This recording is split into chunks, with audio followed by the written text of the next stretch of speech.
All right, welcome to the Visionary Minds podcast. I have Ellie here as my first guest. She's going to be not only the first guest, but she's producing this thing, really taking care of like everything. I'm just the talking guy. Just the face, you nothing.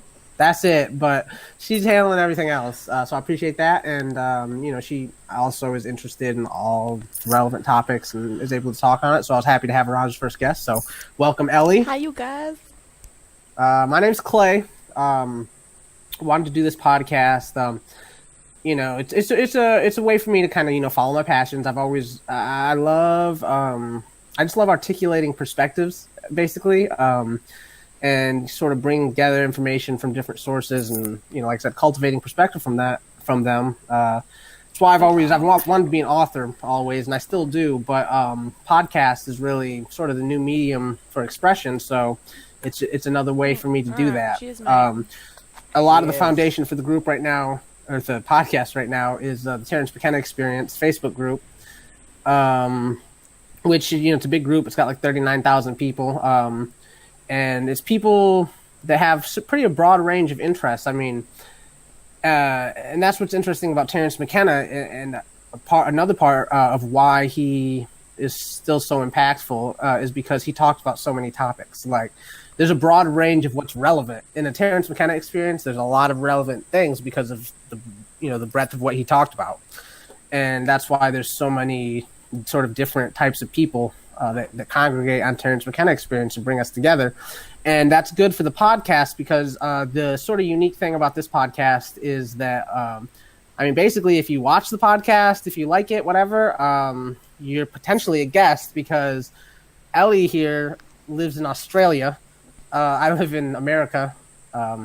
So we're like literally on opposite sides of the globe. So if we can do a podcast together, then anyone can be on the podcast. And that's sort of what makes this podcast unique. And also, as far as the video audio format versus writing, in my opinion, that's the number one reason why Terrence McKenna is so big to this day and has really become the figurehead for the psychedelic movement, because in my mind, the big three are Timothy Leary, John Lilly, and Terrence McKenna. But Terrence McKenna now really is the guy, and I think that's because, John Lilly and Timothy Leary primarily wrote books, and that's how they express themselves. And whereas Terrence McKenna has hours and hours and hours of audio and video. So, you're not necessarily going to get people to want to read some random book, but people use YouTube, and I imagine many people learned about Terrence McKenna. I was just using YouTube and I came across some random video that sounded interesting, and I watched it. It was Terrence McKenna, and thought it was awesome. I loved what he had to say. It was so interesting to hear him say all that, and that, to me, if you wonder why he's the main guy, that's why. So that relates to doing a podcast as opposed to writing. So, anyways, here we are with Ellie, our first guest. Why don't you talk about your experience with psychedelics, how you got into them, all that. Yeah, you just actually reminded me that, I did just randomly come across a video of Terrence McKenna on YouTube, and that was when I was living in Sydney for a while, in Sydney, Australia, and I was working my dream job, but I was actually miserable and fucking hated every minute of it. But I watched this video of Terrence McKenna and describing the voice of the mushroom, and actually shortly after that I was thrust back into the peak of my trip. Like, I had, I don't know, what do you call it, like relapse, or like a flashback. Yeah, I just experienced the trip all over again, like in just the peak of it. I was just fully taken back to it, and it was because actually I had completely forgotten. So I was doing a combination of Wim Hof breathing, but that Terrence McKenna video, when he was speaking and describing the mushrooms, I had completely forgotten that I'd ever taken mushrooms, because it was about 4 or 5 years prior to that.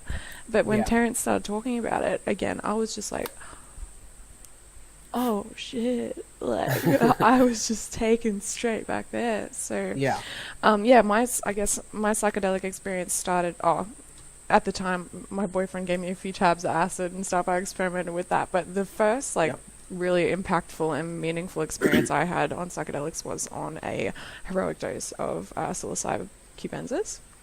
on the Heroic dose, classic Terrence McKenna phrase. Exactly, the classic golden teacher moment. 5 dried grams. 5 diagrams, but not in silent darkness. Silent darkness. Made a mistake. I just put it on a pizza. So I like stimulate the taste buds at the same time.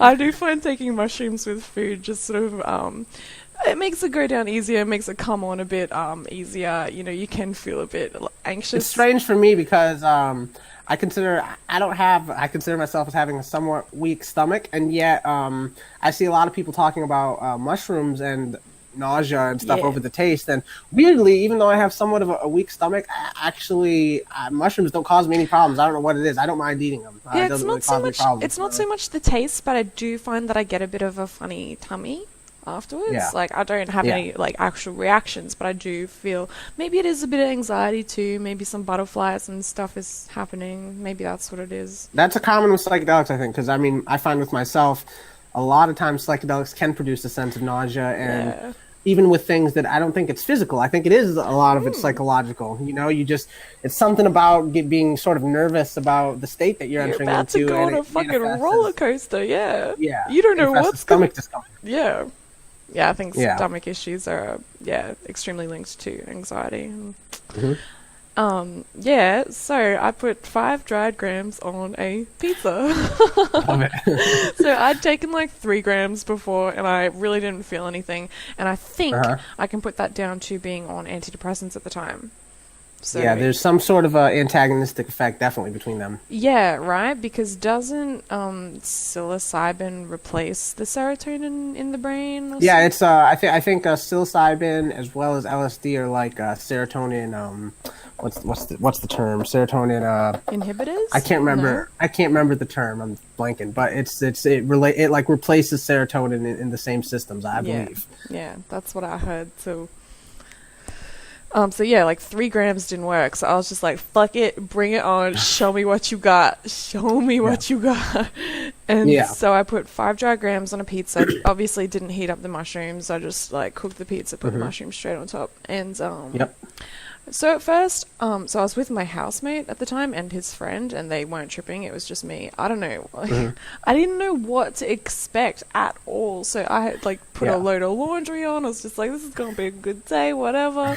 I just remember like sitting outside and looking up at the sky and just feeling this like wave of euphoria come over me. I was just like, this is it. This is where it's I felt so connected and peaceful and just like at one with the fucking universe, you know. Just like it's a classic psychedelic thing. Honestly, any question I had the answer for it as well. I was just like, zen. This is it. This is great. So then we go back inside. We end up in my room, and the 2 boys are just hanging out. And Louis, the housemate, puts on Yu-Gi-Oh! No, Dragon Ball Z. Did you watch it? Yeah. Like the spiky head dudes, and they like yelling at each other. Yeah, they're real angry. So I didn't like. I'm a Disney girl, you know. I'm an animator, and I really appreciate Disney. I personally do not like anime. So when I was like tripping, having something that I didn't like in my atmosphere just. Oh, sorry, my webcam just did something. It's all good. It threw me off, I guess. Well, that's the thing about psychedelics is it's I think it amplifies your mind, whatever that means. So if something, you know, you're experiencing something that you just don't like, normally you just be like, I don't really like this. But when you're on psychedelics, it becomes this intense thing. Like, oh my God, I fucking hate this. Like, it really hits you kind of hard. Absolutely, 100%. It totally just emphasizes whatever state of mind you are in, I think. Yep. Yeah, so they put that on, and I was just like, I don't like this. And then I guess that train of thought spiraled. I wasn't really consciously thinking anything, just like, this show's shit. And then I just sort of just wasn't feeling right. And I just like looked around the room, and the room was red. Like it turned red, and then the walls started to breathe. Like the walls went whoom, whoom, and like I was just like, oh Jesus Christ, like what is happening? And at that moment, things started to spiral. Things just got too wonky, and I was still coming up at this point. Like the mushrooms had not hit their peak. Yep. I have some blank spaces here, but sort of, I guess the next thing I remember is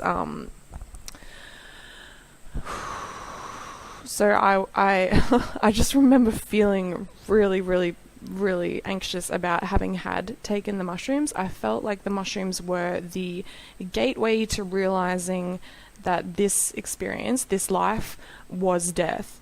I didn't think I died, but I thought that taking the mushrooms showed me that we were all already in hell.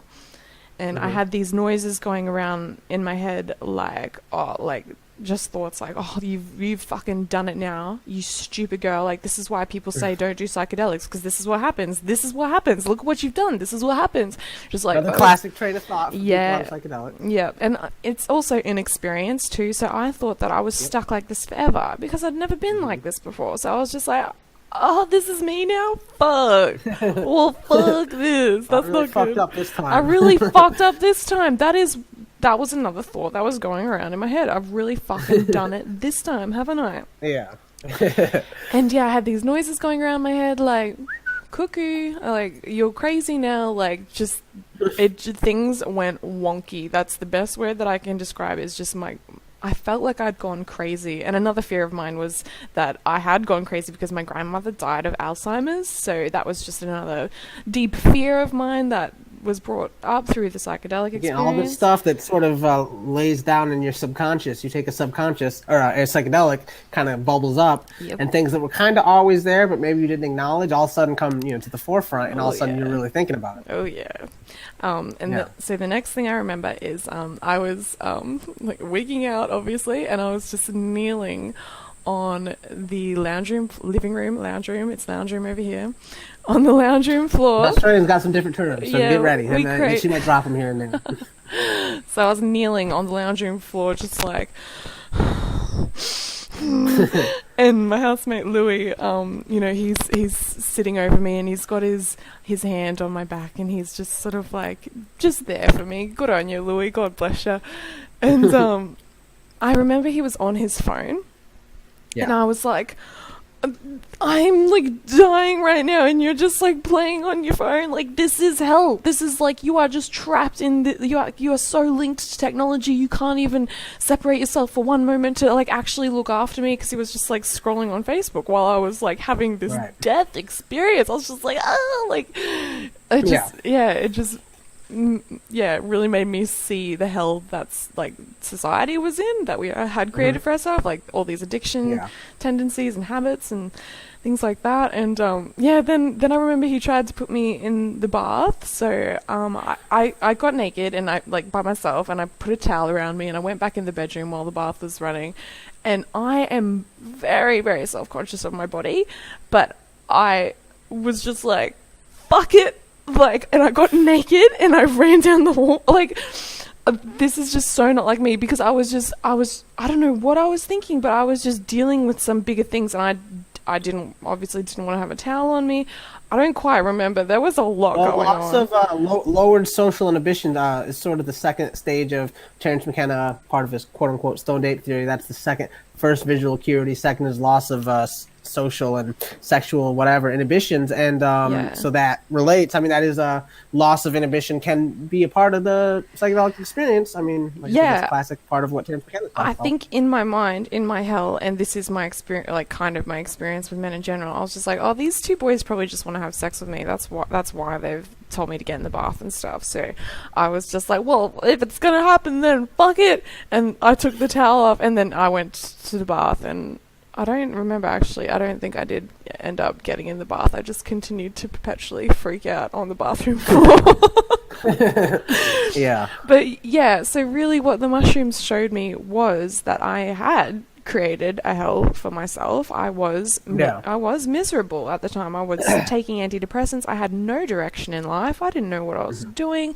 I was just going through day to day, smoking cigarettes, drinking alcohol, smoking weed all the time. Just no purpose and no real happiness, and no idea what I was doing. So Yeah. the mushrooms really brought to light and showed me that I had created this hell, and it was this vision of the accumulation of actions that I had taken to get here, and that I was actually completely in control of those actions, and Yeah. I had created this hell for myself.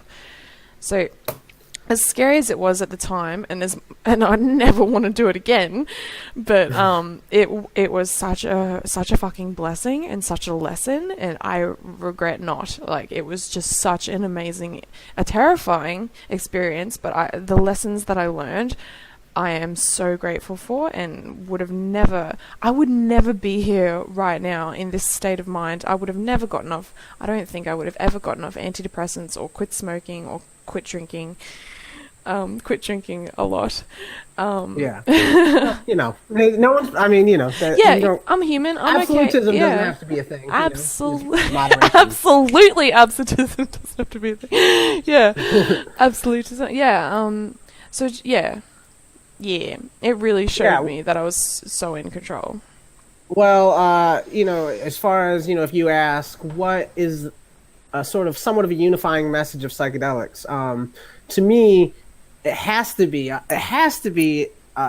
allude to the power of the mind. I mean, it has to. I don't see how part of the psychedelic message couldn't have to do with the power of the mind. I mean, it's absolutely central. It amplifies your consciousness. Yeah. And, you do get to see, like, wow, like, I mean, for me, I especially associate it with acid, LSD. When I take that, the thing that jumps at me as, like, seems so obvious is that my whole life and my whole perception of it, I'm in control of the framing. I interpret everything. So you go through life and you think everything is a certain way, and that's just how it is. But a lot of times you take psychedelics and you realize, like, wow, my whole perception of my life is my own mind, and I'm interpreting everything this way, and it doesn't have to be this way. It could be totally different, and that's the power that you have, and that's the power of your mind, and psychedelics are totally tools to help sort of reveal that to you. Yeah, absolutely. Especially the visuals for me, because maybe it's because I'm an artist, but even on the smallest mushroom dose these days, I get the most impactful visuals.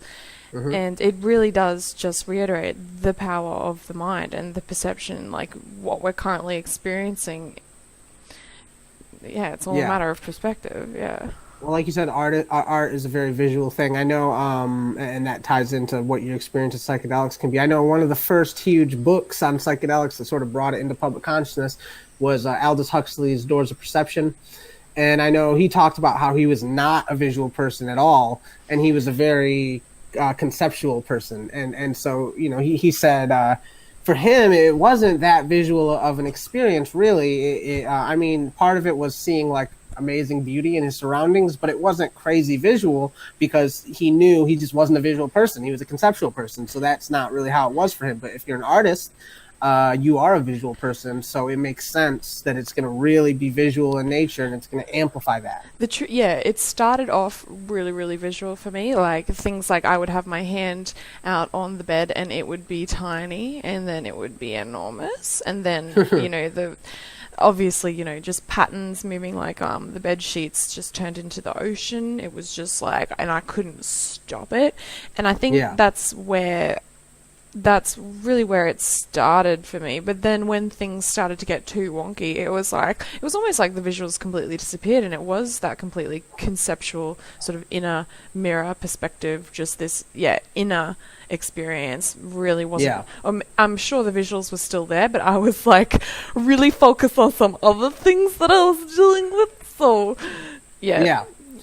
well, that's sort of a common misunderstanding of psychedelics for people who haven't taken it. Like, I mean, you see it expressed a lot online, or wherever, from people who haven't taken it. They're like, oh yeah, you take it, you just see crazy shit, like there's a pink unicorn or something. Like, people say some dumb things. I'm like, and like when I talk to people in my life who haven't taken psychedelics, I try to, like, you really don't understand what psychedelics are like, because it's mental. Like, not to say it's not visual, of course it is, but it's so mental. Like, you just see things, like, not see, but you think about, like, it impacts your mind, your whole perspective. Like, You look outside of the box, you think and see things in ways that you never would In a have without the psychedelic. completely new way. Yeah, I find that I go down these like tunnels of Uh-huh. thoughts, and like I'll find myself, I have an idea, and then I'll think about it, and then I'll just keep Yeah. thinking about it and going down this like tunnel, and then I'll be like, Jesus, has it been like an hour, or have I been doing that for 10 seconds? And I'll come back and just be like, Yeah. oh, you know.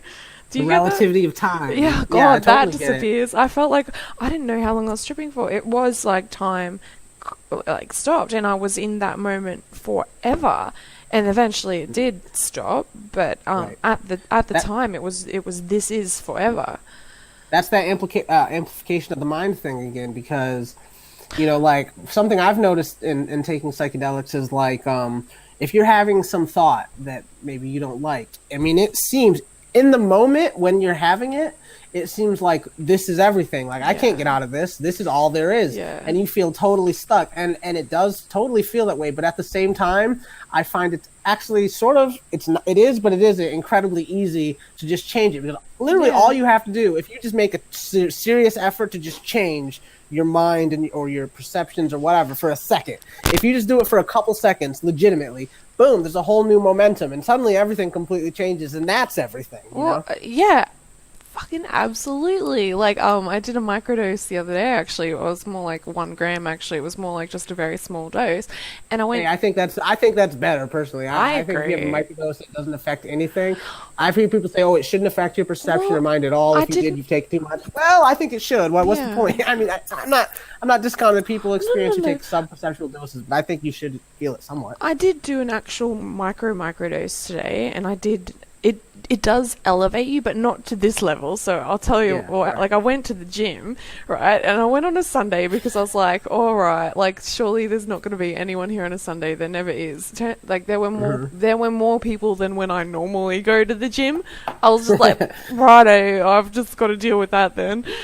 Yeah. And so I got there, and it was weird. Things were wonky, like things were moving, patterns were shifting. I looked weird in the mirror. I was just like, "Oh, girl, what are you doing?" So, What have you done? what have you done? You've really done Yeah. it now. Again, yep. Again.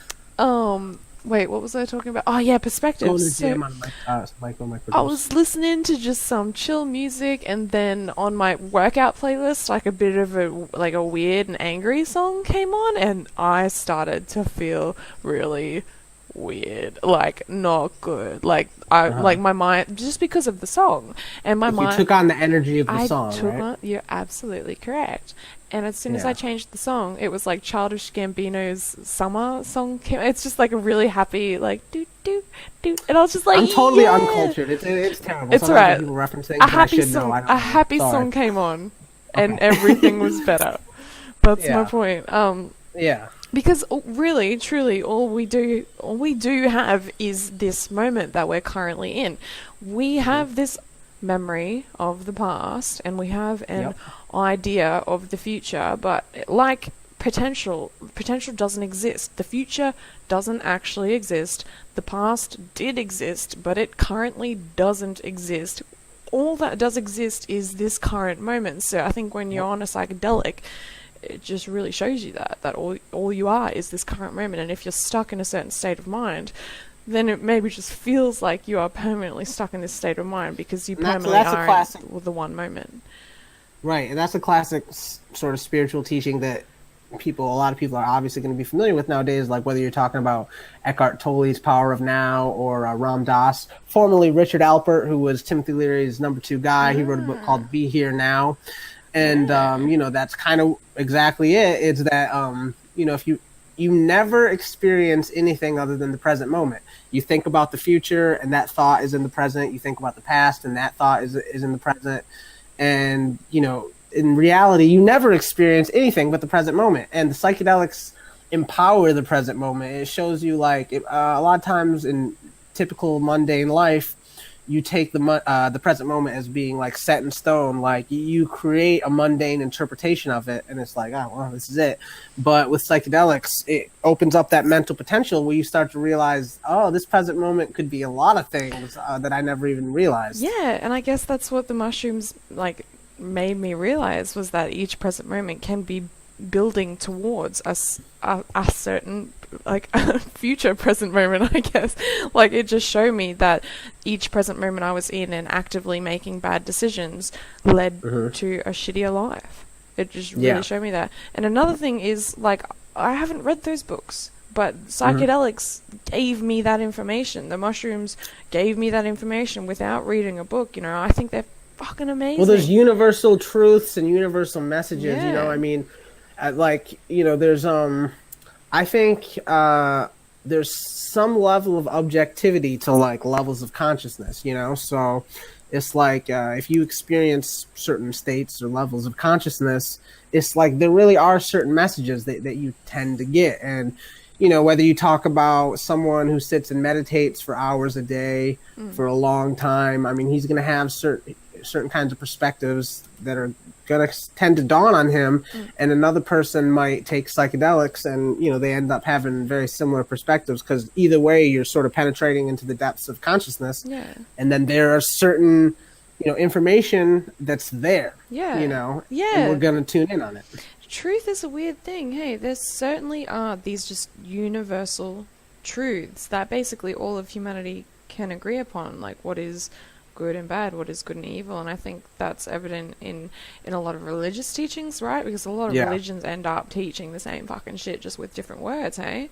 Absolutely. And that's the idea of there's a concept called the perennial philosophy. I mean, it's really, that's not it, but that was was it Aldous Huxley or Alan Watts? I can't remember who wrote the book, but it's an idea, and it's not really just his, because that's a common, like, a lot of people don't like the word. I'm into it personally once I got past the barrier of the word occult, but I'm into that. And that's a basic idea of it too, is that all the religions, it all comes from one place, and it varies in some of the details and this and that. But if you really get down to the core of what it's really saying, you'll find that there's this common message in all of it. And, you know, as far as meditation, etc., versus psychedelics, that comes back to Timothy Leary. I always remember something he said, which is that, you know, he said that basically psychedelics are the meditation or yoga of the West. In that, you know, in the East, they have this thing about, all right, I'm like, you look at monks or whatever, people who are accomplished spiritually in the East, very often they're meditating hours and hours a day. Like, that's what they do. They sit and meditate hours every day. And they really do achieve higher consciousness, and they have interesting experiences and this and that. He said, in the Western world, you know, most people, they have jobs, etc., and it's not that realistic for them to meditate for hours every day. So in the West, you know, we take a psychedelic sometimes, and we, in a space of, you know, 6-8 hours, whatever the case may be, we have this experience that we're thrown into this extremely elevated consciousness, and we take information and perspectives out of it, and we can live a normal life. And then, all right, I got the day off today, I got free time, all right, well, I'm gonna take a psychedelic today, and I'm gonna have experience. I'm gonna you know, obtain certain perspectives that maybe in another context people sit and meditate for hours every day to get that. It is honestly like a cheat code. That's what I think it is. Yeah. It's like a cheat code to life. You totally just hack in and get this information. Do we deserve it? Did we do the work for it? I don't know. But, like, I'm so glad that I have the information there, and it is there to access. And I wonder how it is there. And, yeah, anyway. That's you know, I mean, so it's a classic sort of debate in the psychedelic and spiritual community as far as the value of taking a substance, a psychedelic, versus regular practice of meditation, etc. And you kind of get purists, as how I would frame it, as far as people who are like, oh, you shouldn't take anything outside of yourself. If you take a substance, it's not right. You're cheating, but in a negative sense. I don't like that extremist nature. I think, why not do both? Why not do both? Yeah. Yep. Oh, yeah, both, because they're complementary for sure. Yeah. And that's something that Terence McKenna, I always remember something he said that is very relevant to that, and I found interesting and right on, which is where he said, addressing that, he basically said, it's an expression of ego. Like, what is it other than ego to say, oh, no, only me. I have to do it all. I can't take nothing outside of myself. Yeah. How is that not a total expression of ego? And you think about, we come out of nature, you know, I mean, we don't exist without the greater world and nature around us to sort of say, oh, there's no value outside of myself. Right. Like, I shouldn't use any of that. There's no value there. I mean, how can you say that that's anything other than expression of ego? That is absolutely spot on. You're so right. Like, we are born from the earth. The earth is born Yeah. from the universe. Why wouldn't we take these tools that are Yep. right there to help us? Like, mushrooms grew alongside us. Like, through evolution, they grew with us, and they are a food. They are a fruit. And why do they exist? Why Like, do I they- think why do about they exist? why all over the world there's these psychedelic plants that you take and it expands your consciousness dramatically, and you have intensive. Why is that a thing? It all exists for us. We should use all of these tools that are available to us. And of course, you can overuse things. Of course, you can become addicted to things. You can, like alcohol and stuff. I would say don't drink every day, but I think alcohol does serve a purpose. If Yep. like, take a shot for some for some social lubrication. Yep. Yeah, I think everything has a purpose in moderation, and I truly believe, take psychedelics and meditate. Do both. Do Yeah, yoga. Do it all. Use I every agree tool with that's that available totally. to you. I mean, that's what. Well, first of all, as far as the value of psychedelics, and how that's such a natural thing. I mean, that relates to Terence McKenna's. I don't like the name it's been given. I'm almost positive he didn't come up with it, and I feel it makes it sound silly and not serious, but I think it's pretty serious actually, which is the quote unquote stoned ape theory. Love that. Love it. Which is where it sparked higher consciousness within humanity and the development of language and culture and all that. I mean, to me, just and he's worked it out at a level that I can't even. I don't know the level of. He talks about the forest drying up in Africa and the climate change and they had to move and blah blah. He has it all worked out. Supposedly explains the missing link, right?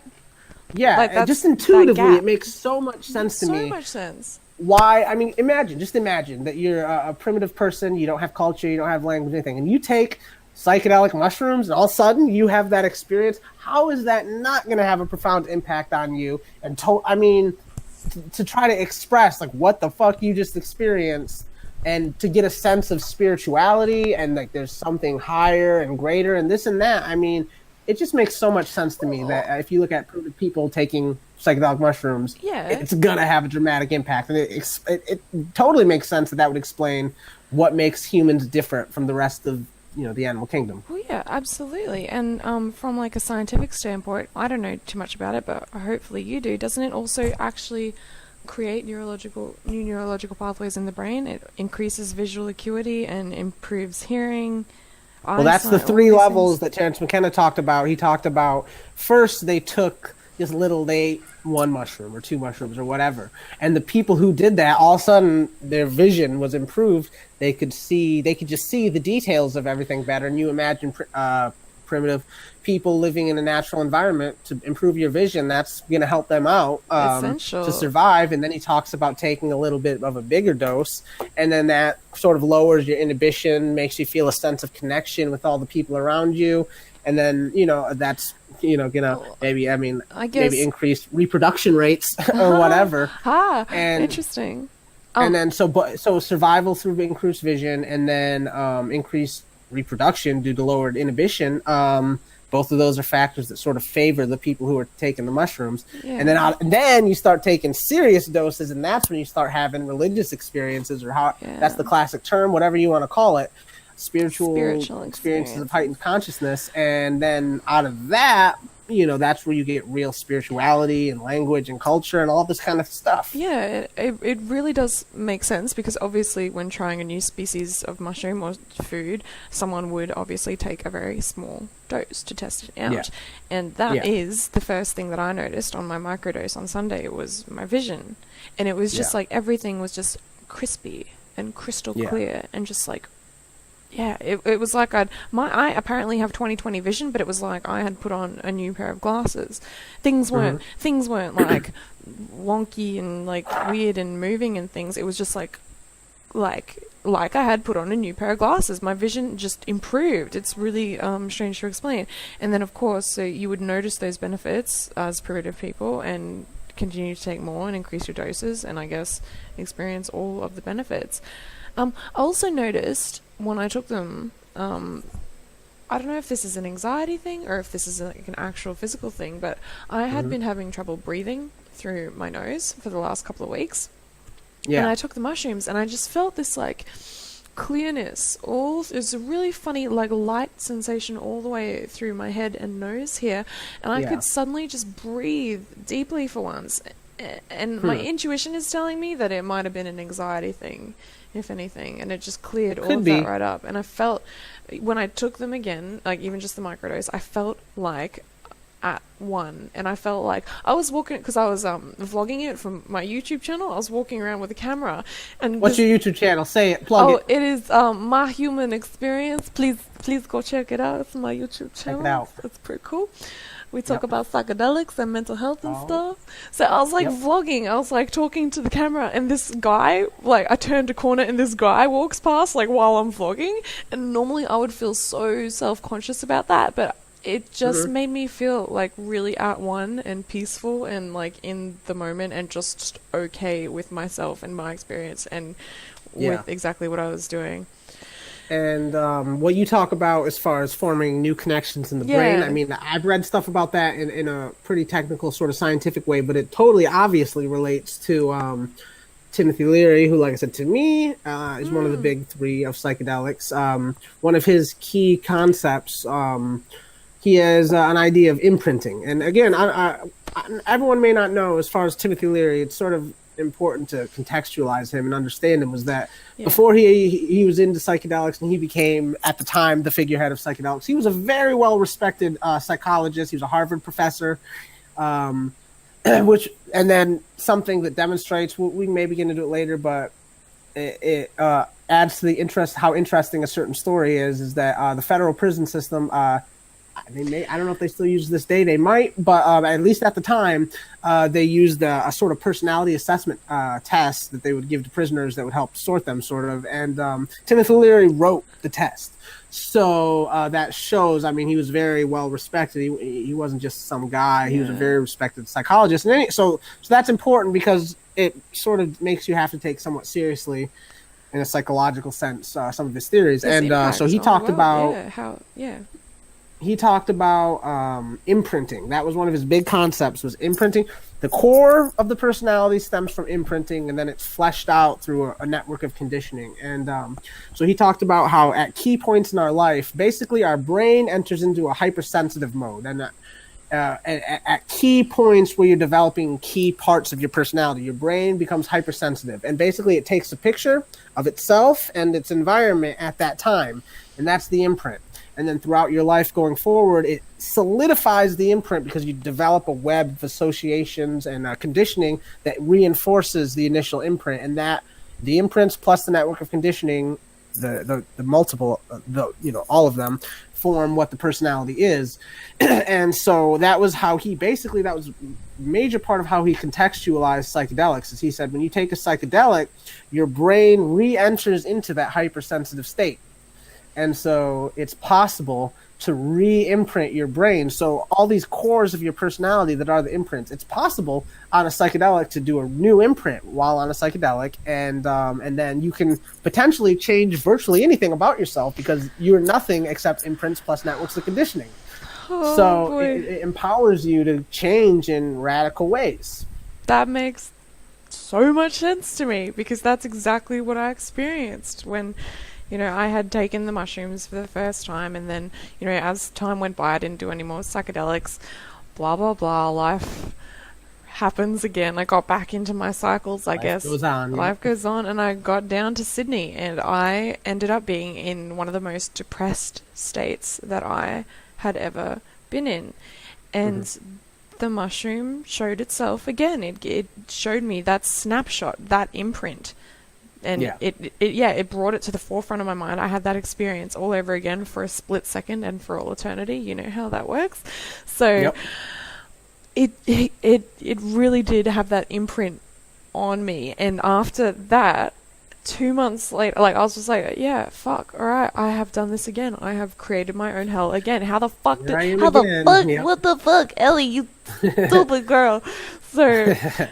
after that, I decided, holy shit, I really need to reevaluate my life. I can't believe I've done this again. I Yeah. need to go home. I need to go back up to Queensland. I need to quit this job. And yeah, 2 months later, I quit my job and I went. I'm back here, and now I'm so fucking happy. I'm doing shit that I love. I'm making a podcast with you. I'm running a YouTube channel. I'm exercising again. It's like, Yeah. yeah, they had the most, even in that, scary trip that I had. It had the Yeah. most positive impact on my fucking life. I was gonna fucking kill myself down there, Clay. Like, I was so depressed. And the mushrooms showed themselves again. They showed me that imprint, that snapshot of everything, of that accumulation of all my actions, showed me that I had done this to myself again and literally saved my life. They have saved my life on more than one fucking occasion. Yeah. Yeah. Well, that's it's so easy, and that's as far as like, if the psychedelics have this much potential, why very often do people take them and it's not that transformative? Why? And that goes back to another part of Timothy Leary's model, but it's not just Timothy Leary. If you look back at all of these sort of original psychedelic spokespeople, to them, it was a very common concept. Was the day after the trip as also being essential. And that's the idea of the network of conditioning, and that's what Timothy Leary wrote about. So you can create a new imprint in the psychedelic experience, but the only way an imprint takes hold is if a network of conditioning, which is basically associations between yourself and your environment and your concepts, etc., to the imprint, that's what solidifies it. And if you take a psychedelic and you have powerful experience, maybe there's a sort of new imprint, but if you don't solidify it with that network of conditioning, then it doesn't solidify, and so it sort of goes away, and you just fall back into the old patterns. And that's why that's so important. Yeah, and that's why it's so important that we need to teach people how to use psychedelics, and why it's so fucked that it's illegal and people don't have this information on how to use them in a beneficial way.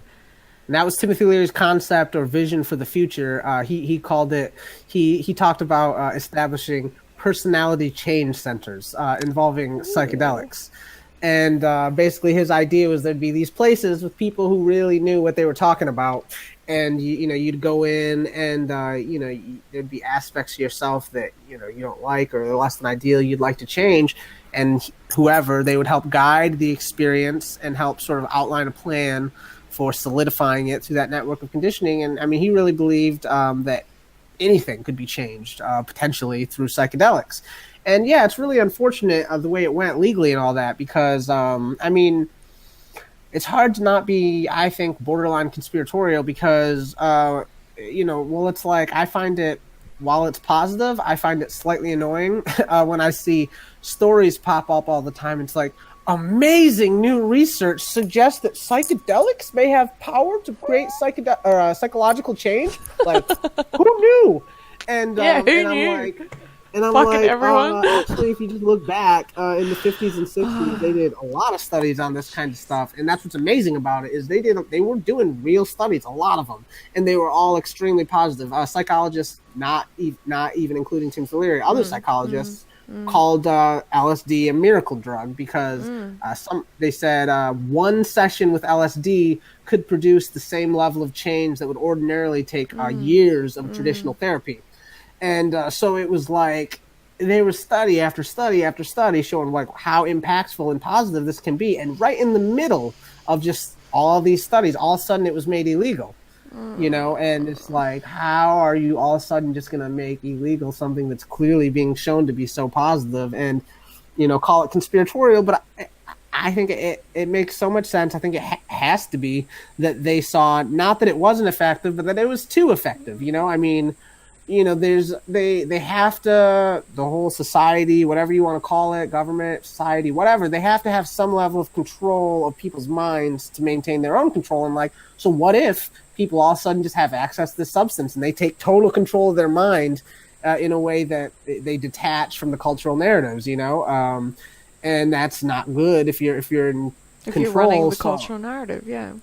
So they're like, oh wow, okay, this is too much. We're gonna lose control if we let this happen. So we need to make it illegal. I mean, I think that makes a lot of sense. Whether you call it conspiratorial, it seems to make total sense to me.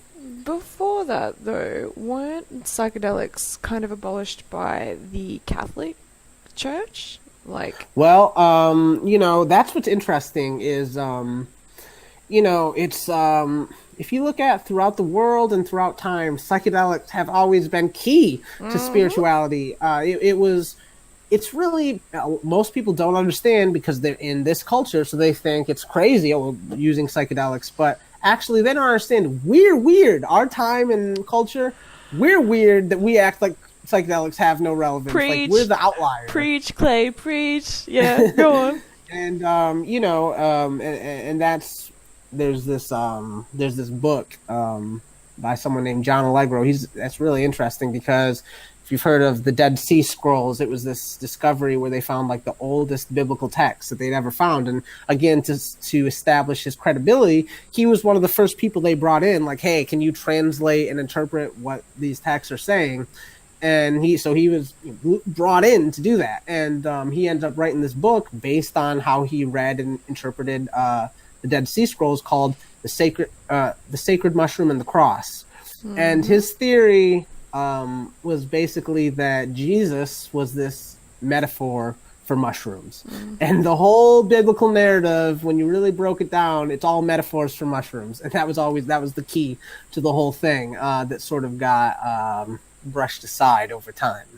And we know about like Moses and the burning bush, DMT. The burning bush, right? And that's what they say. Acacia, the acacia tree, or the acacia plant, whatever it is common in Israel. Yeah. Tree, yeah, sounds right. But whatever, it's common in Israel, and so it makes sense for there to be a visionary quality to it. And plus, you look at in India, the Indian Hindu tradition, they talk about soma. It's clear. I mean, if you read the Vedas and all these Hindu texts, they talk about soma, and it's pretty obvious that they're talking about some kind of a drug that produces visions and psychedelic experience. It's pretty clear from the text. There's a lot of debate about what soma is exactly, but it's pretty obvious that there was some sort of a psychedelic component to the original Hindu system. And same thing in Greece, in ancient Greece, they had I believe it's pronounced the Eleusinian Mysteries. And that was this big cultural tradition. All the great people, Plato, all these people, it was considered to be like an absolutely monumental part of your life, that you would go to this, I don't know if you call it a festival or what it was, but there was this drug. There was a drug that people would take. It was basically a psychedelic drug, and you would take, and you'd have this amazing psychedelic experience, and you would come out transformed. And it was a staple of Greek culture, the Eleusinian Mysteries, that you take this psychedelic and come out transformed, and you get knowledge and initiation and all this. So again, it's always been a reality that psychedelics are intertwined with spirituality and elevated consciousness, and we are the outlier for acting like that's not the case. Yeah, and so you were telling me that the Catholic Church kind of, like the government today, didn't want people to have their own spiritual experiences. They wanted to be the ones that dictated what was a spiritual experience, and you had to come to church to have that. Yep. Yeah, it became, religion over time, Catholic, Christian, whatever, it became less. Over time, it becomes less about having a spiritual experience, where it's just you just identify with this religion, you listen to what the priests say, whatever, and that's what spirituality is, just listening to what other people are telling you and disempowering, the individual experience. And, that's also, as far as our culture, I find it very interesting that if you look into the origins, whether it's, the 50s or whatever exactly it was, that psychedelics started to kind of re-enter into public consciousness a little bit. What the debate was at the time was, is it possible that a substance could produce a religious experience? And that was the question, because at the time it was understood, well, of course, religious experiences are valuable. Like, that was accepted. Well, yeah, obviously value that. So the question is it real that there's a substance that could actually happen that could produce that? And then it quickly became, yeah, there obviously are substances that can produce religious experience. So then the whole narrative changed. And then it became, you had a religious experience. It disempowers and devalues a visionary spiritual experience. And then that's what you have today. Now there's no question of, is it possible a substance could produce a spiritual experience, I mean, that would be great, obviously, but can it? Now we know it can, so now the narrative changed where there's no value in having a visionary spiritual experience. Of course there is, and it's always been accepted that there is. I've been to church my whole life. I'm like, wow, is it possible that church can give you a spiritual experience? The only spiritual experience I've had was on a psychedelic. I've never had an experience like it. I've never felt so connected to the earth and to the universe. Ever in my entire fucking life. Yeah. And that's the disempowerment of human and individual experience. I mean, we've totally disempowered the validity of our real experience. And that's another key concept Terence McKenna, he talked about the felt presence of immediate experience as being like the key, all that reality actually is, and the key to it all. And that kind of, I mean, that's just a maybe slightly more fancy way of saying the present moment, but you know, that there's no value other than what your actual experience is, and there's no reality other than what your actual experience is. So to disempower your actual experience is to disempower your total experience and make everything meaningless. Yeah, like what we were just saying, all we have is the current moment. Even if a drug is causing an altered state of your current moment, that is your fucking experience. How is it not as valid as any sober experience? Your experience is your experience. And I think psychedelics give you a look, like a mirror, and a peek sort of behind the curtains, a peek behind how the universe is structured, how things work. It really is that cheat code. And by looking behind the scenes in that sense, you can take those experiences back into the shared experience of humanity, of sobriety, or whatever you want to call it. Right. And it's another sort of, I guess, debate or point of contention in the psychedelic experience. I mean, a lot of people are, again, sort of purist about it. And not to say that I don't say 75% agree with them, but they say, you know, oh, well, psychedelics should be taken in the proper way with intentionality, spiritual intentionality, this, that. And I do think that's ideal, but it's not it. First of all, and second of all, you know, I mean, because you'll get, if people talk about taking it in a different context than that, people are dismissive, like, oh, that's not how you're supposed to take psychedelics. But if you look into it, a lot of people originally, when they originally took psychedelics, it wasn't in the perfect context, you know, and yet it had a transformative effect, and it led to something. It forces you to figure it out for yourself. Like, again, I sort of agree that it would be ideal to be taught how to do this, but if you're not, it's still fucking fine, because you have to then really look at what the fuck just happened to you, and it almost makes it more valuable because you have to invest the time into the research or into the introspection, into figuring out what the fuck just happened. And it also shows you, if it happens that way, it sort of shows you the inherent power of the substance, because you didn't mean for it to go that way, it just did. You know, and really that comes back to the power. You know, my first. So you know, now I totally view psychedelics as spiritual substances. This and that. That's pretty much how I view them. But my initial experience with psychedelics, I had no intentionality whatsoever. I never knew about psychedelics as being spiritual. I hadn't even begun to really think spiritual. You know, my first. So you said LSD was your first psychedelic you took? Yeah, I had a couple of tabs. Yeah, it was mainly visual. I'm not allowed it was what? Sorry, mainly visual, and then I noticed the thought tunnels, but that was about it. Yeah. Yeah. So I was kind of thrown into the deep end when it comes to psychedelics. As far as I took high extract salvia, 40 or 50x. And wait, you were also 16, weren't you? You were a child. I was 16, I believe, maybe 17, but I was a teenager. You were a baby. Yeah, and it was the context. I mean, it's the worst context that you could possibly imagine for psychedelics. Because I was at a party, and I'm sure I was drinking because there was drinking there. So I'm sure I wasn't there not drinking. Everyone was drinking. It's a party, yeah. Yeah, and I remember some guy walked up to me. He's like, "Hey, you want to do salvia?" I'm like, "What's salvia?" And he's like, you know, it's like a natural, it's like a plant, you know, it's kind of like weed, you know, it's a little stronger than that, but it's kind of like that. I'm like, sure, fuck it, why not? You know, and again, like literally it was a horrible environment because I did it in like I sat on the floor in the living room. In the lounge room. They gave me this bowl in the lounge room. And they handed me this packed bowl, and there was just people sitting all around, like they were just watching. and uh, and uh, and the way he explained it to me was just to torch the bowl and inhale as much as you possibly can, and just hold it as long as you can. So I just torched the bowl, inhaled it all, held it as long as I could, and everyone's just watching me, and at a party in high school, and No pressure. yeah, and as I'm holding it in, it's like everything starts to, it's like pixelate or something like that, just like raindrops or something like that, and then I don't even remember exhaling the smoke. It just kind of happened because the experience was starting. And salvia is, I've done DMT, I've done a number of psychedelics, I've done a number of psychedelics, and I usually try to take good doses, pretty high doses of them. And salvia, high extract salvia, I think is probably the most powerful absolute breakthrough experience I've ever had.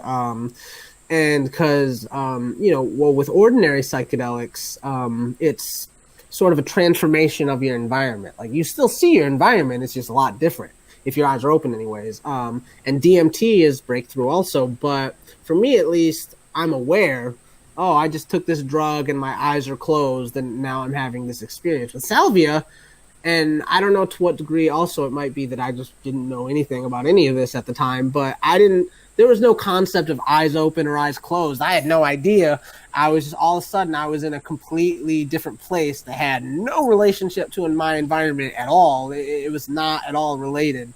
And, the experiences of salvia to me, I always remember them because they were so powerful. And for me, there was a sort of clear perspective that always threw itself at me on it. And, first of all, my experience, and honestly the experience of everyone I ever talked to that did it, was that it scared the shit out of them. And it scared the shit out of me. It was incredibly terrifying. In my head, I was like, ah! Like I was screaming because I was so fucking scared. But apparently in reality, I was like giggling. So, whatever. But to me, I was terrified and screaming. And what the experience, it's so interesting because the nature of the experience, I just remember the message and I can always think about it. It's philosophically enticing, and it's so interesting because this was before I had ever thought about any of this kind of stuff. I wasn't thinking philosophically or spiritually at the time. I was just a high school kid, And but so what the experience was to me, first of all, I felt like I knew for a fact. I knew this for a fact. It didn't feel like, this kind of seems to be the case. It's just like, this is an objective fact. It is what it is. Yeah. And what the fact was that my whole life had been like a dream or a hallucination. It just wasn't real. Your life's not actually real. And what the reality is that I am basically a molecule in this super being or whatever. I'm just a molecule in this giant being's body. And I have no free will at all because I'm just a molecule. It's like I move my arm, right? Did the molecules in here, do they think like, should I move with it? Or they don't get to make that choice. They just go with the movement of the arm. It is what it is. And that was me. I'm a molecule in this body, and he's just doing his thing, and I'm going along with it, and I have no free will. I have no control. I'm just going with this body. And again, I felt like it didn't just seem that way. I felt like it was a fact. Yeah. And it was like the scariest thing that had ever happened to me in my entire life. It's funny because when I started to come back, now Terence McKenna said this in reference to DMT, but to me it perfectly applied to salvia, which is he talks about when you sort of come out of the breakthrough state. He says when you come out of the breakthrough state, it's as if you're on 1,200 micrograms of LSD, and yet you're like, I'm back. Look at me. I'm back. I'm totally back. Just by comparison to the experience. And yet it's as if it's like the most powerful psychedelic experience you ever had, but you're back in comparison to where you just were on DMT or salvia. And that's what it was like for me when I started to come out of it. Because again, had no relation to my reality. All of a sudden I could kind of see my reality. Everything was like way different. But like I remember it's funny, but just one of the memories of when I came out of it, there was this rug in front of me. It had like, like bigger and bigger circles. The rug was made of circles, that were bigger and bigger. And to me, I looked at it and it was a circular staircase, looking like a castle or something like that. And I was like, oh, and like I was trying to go down the staircase and I couldn't, obviously. And I was like, why can't I go down the staircase? I don't understand. So the point is, I was still tripping hard. Yeah. But you were I was back compared to where I just was. Jesus. So do you think the ego is consciousness and the ego is just like a trick of the mind? Well, it depends what you mean when you say ego. Well, I believe there's a lot of definitions to ego. Well, that's okay. You said that we are just, and I would agree with you that we are just this molecule in this spiritual being, and whatever, this giant being, and maybe we don't actually have any say in what's going on, and maybe the ego is just that like inflated ego, that sense of purpose and direction, when really we don't have any. It's just a trick. It's such a, that's a very difficult question to answer. What I imagine, the way that I sort of conceptualize reality is that there's levels to reality and they're all reflections of each other. Yeah. So, and that's, we don't gotta get too deeply into the rabbit hole, but that's, it's a sort of a Kabbalistic idea, which is they talk in that it's the four worlds, and, which define there's these worlds or levels of reality, and that is what the creative process is, where every level reflects the other levels, and there's the physical level is the most dense, and then there's more abstract spiritual levels, and they all reflect each other. So it's like I think free will and just going along with the ride of the greater being, they're both true, because what I do by my free will, I can't help but it be a reflection of what the greater spiritual being is, because the greater spiritual being is myself at a deeper level of reality. So, and we reflect each other. So yeah, I have free will, but also I'm just reflecting what the spiritual being is doing, and vice versa. My free will, the greater spiritual being is a reflection of my free will. They're the same thing, I think. I mean, that's kind of how I conceptualize it. Is what I think as well. That is the perfect explanation for that. You fucking nailed it, boy. You're so smart. See, this is why you're the host. I'm just the producer. I'm just in the background. You're hosting this shit. We flipped it. In the beginning, I'm just this irrelevant figurehead, and she's the producer. She's doing the real shit. Now I'm the figurehead. Now you're in charge. You've proved yourself. The podcast is officially yours. So, really it's split because, both are important. Because I'm going to tell you right now, this would not be happening without her. I'm telling you facts. So, she's, even if I'm the host, she's very important also. Just the way you talk, Clay, I'm so impressed. And I think this might be a good point to end the first podcast. I agree with you. But yeah, I think it went so well. And I'm so bloody proud of you. And you spoke so well. You said everything so good. You just really communicated really well, Clay. I'm so proud of you. All right. Well, I appreciate it, Ellie. You did great as well. I'm glad you came on. I'm glad you were my first guest, and I'm glad you're still going to be involved going forward. Yeah, I appreciate it. So happy. That's the end of the first episode. So, like I said, the greatness of this, or the uniqueness, whatever, of this podcast is that. The people who watch it are potential guests. So if you liked it, if you watched it, whatever, and you might have interest in. I mean, let me know if you potentially could be interested in being on it, and also let me know things that if you were you'd like to discuss, or just in general things that interest you, things that you'd like to discuss, and just in general if there's things you're interested in that you'd like to see discussed. Whatever the case may be, leave a comment and understand that that's sort of the idea of the podcast, is that anyone is a potential guest. So that's pretty much it. So this is the first episode of Visionary Minds podcast, and I hope you liked it, and I hope you tune in going forward. Awesome! Thank you so much, Clay. Boom. Oh, it's not it.